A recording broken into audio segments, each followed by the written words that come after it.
Bienvenidos al análisis geopolítico de hoy, jueves 16 de julio, en Geopolítica Diaria. En las últimas horas, tres frentes activos mostraron movimientos que marcan una diferencia respecto al día anterior. Washington pasó de responder a los ataques iraníes a evaluar abiertamente una ofensiva de mayor escala contra infraestructura civil en Irán.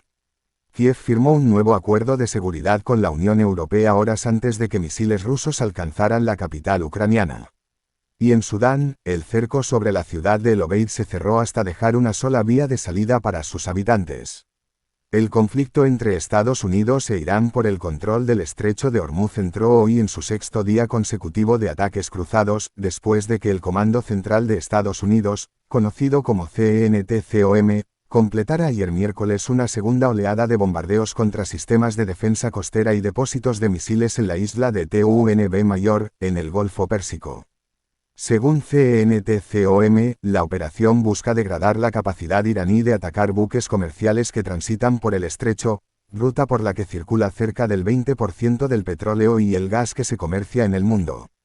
El Ministerio de Salud de Irán, a través de su portavoz Hossein Kermanpour, elevó ayer a 35 el número de muertos y a más de 300 el de heridos por los bombardeos del último mes, cifra que no ha podido confirmarse de forma independiente.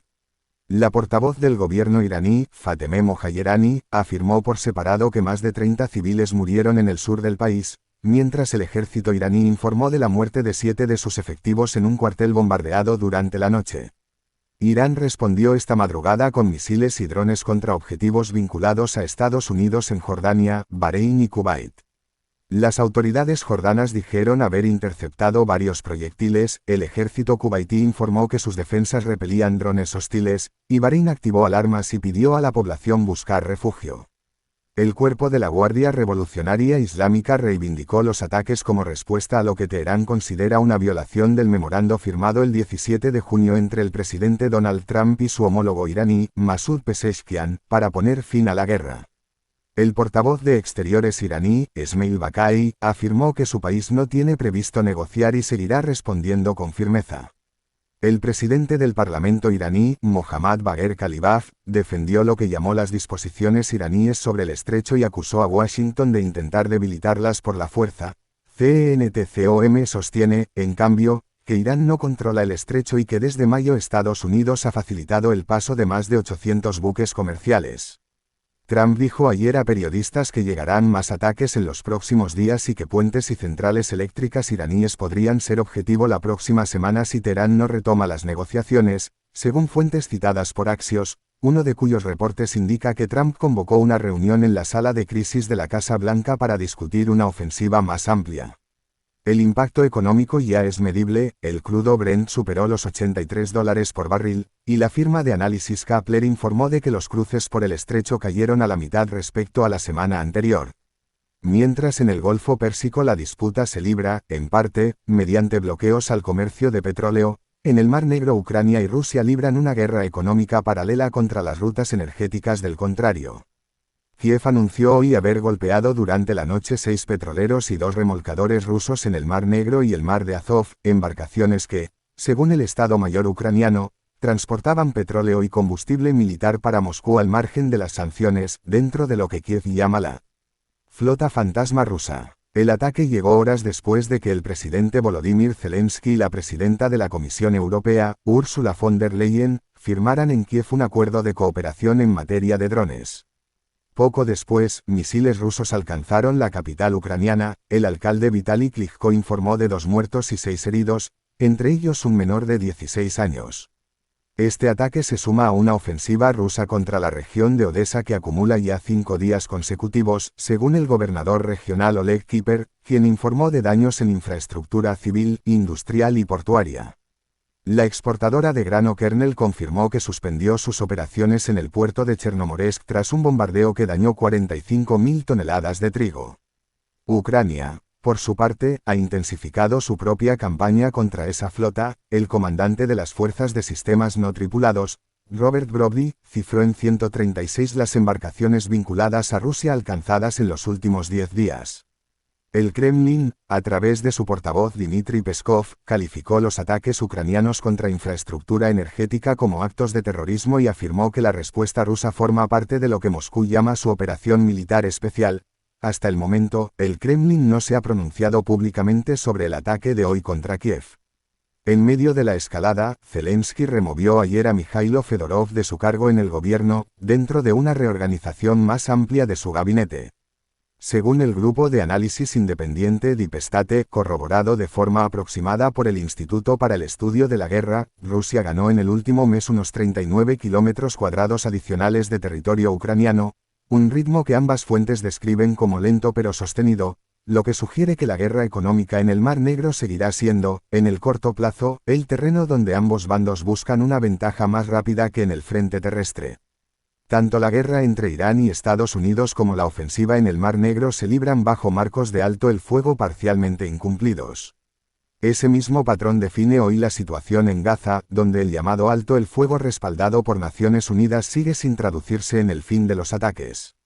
El ejército israelí informó hoy de que sus fuerzas destruyeron durante la noche 4 depósitos de armas de Hamás en el campamento de Bureij, en el centro de la Franja de Gaza, que según la versión militar israelí almacenaban fusiles de asalto, granadas propulsadas por cohete y explosivos.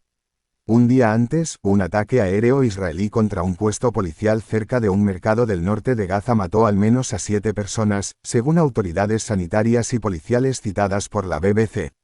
El Ministerio del Interior de Gaza calificó el ataque de masacre, mientras el ejército israelí sostuvo que el jefe de la comisaría dirigía la seguridad militar del batallón central de Hamás en Jabalia, y que junto a él murieron otros 3 hombres a los que las fuerzas israelíes calificaron de terroristas vinculados a ese grupo armado. Según cifras del Ministerio de Salud de Gaza publicadas a principios de este mes, los ataques israelíes han matado al menos 1.072 personas y herido a otras 3.463 desde que entró en vigor el alto el fuego el pasado octubre. El plan respaldado por la ONU, conocido como Consejo de Paz y avalado por la Resolución 2803 del Consejo de Seguridad, contempla el desarme de Hamás y la retirada escalonada del ejército israelí, pero jamás ha rechazado hasta ahora esos términos alegando que Israel incumple sus propias obligaciones. Según el informe más reciente del organismo ante el Consejo de Seguridad, la falta de acuerdo mantiene en suspenso el despliegue de la Fuerza Internacional de Estabilización prevista en el plan. En paralelo, el ministro de Finanzas israelí, Bezalel Smotrich, anunció la aprobación de un presupuesto de 1.300 millones de shekels, unos 434 millones de dólares, para 34 nuevos asentamientos en la Cisjordania ocupada, medida que Naciones Unidas y la mayoría de la comunidad internacional consideran contraria al derecho internacional y que el gobierno israelí defiende como parte de su política de seguridad en el territorio. Así como en Gaza un marco internacional respaldado por Naciones Unidas no ha logrado detener las víctimas civiles, en Sudán un mecanismo similar de mediación lleva meses sin frenar lo que la propia ONU describe como un patrón de genocidio. La misión de determinación de los hechos de Naciones Unidas para Sudán advirtió esta semana que la ciudad de El Obeid, capital del estado de Kordofán del Norte, podría repetir lo ocurrido en el Fasher, donde su informe de julio documentó matanzas masivas, secuestros sistemáticos de mujeres y niñas, y violaciones grupales cometidas por las Fuerzas de Apoyo Rápido, la facción paramilitar que combate al ejército sudanés desde 2023. Según Naciones Unidas, esas fuerzas controlan hoy todas las rutas de salida de El Obeid salvo la que se dirige al este, dejando atrapados a más de 500.000 residentes y unos 100.000 desplazados internos. La Oficina del Alto Comisionado de Naciones Unidas para los Derechos Humanos documentó 15 ataques con drones en 3 semanas recientes que mataron al menos a 45 civiles en la zona. Las fuerzas de apoyo rápido han negado en el pasado cometer los abusos que describe la ONU, atribuyendo los reportes a una fabricación de sus enemigos en el conflicto. El gobierno sudanés, con sede en Puerto Sudán, ha acusado repetidamente a los Emiratos Árabes Unidos de armar y financiar a esa facción a través de rutas que atraviesan Chad y Libia, señalamiento documentado también por el panel de expertos de Naciones Unidas sobre Sudán. Los Emiratos Árabes Unidos han rechazado sistemáticamente esas acusaciones, calificándolas de infundadas y sin evidencia sustentada, y la Corte Internacional de Justicia desestimó el año pasado la demanda sudanesa contra ese país por falta de jurisdicción sobre el caso. Mientras esa disputa diplomática sigue sin resolverse, la ONU advierte que lo que ocurra en los próximos días en el Obeid podría determinar si la ciudad corre la misma suerte que el Fasher. Lo que queda por verse es si Washington cumple la amenaza de ampliar sus ataques contra puentes y centrales eléctricas iraníes la próxima semana, un paso que Trump ha condicionado a que Teherán retome unas negociaciones que hoy mismo su Ministerio de Exteriores volvió a descartar. Esa decisión, pendiente de apenas unos días, definirá si el conflicto en el Golfo Pérsico se mantiene contenido o se convierte en la ofensiva de mayor escala que, según varias fuentes cercanas a la Casa Blanca, ya se discute internamente. Gracias por acompañarnos en Geopolítica Diaria. Si este análisis les resultó útil, los invitamos a seguir el canal, darle me gusta y compartirlo con quien también necesite entender lo que mueve al mundo hoy.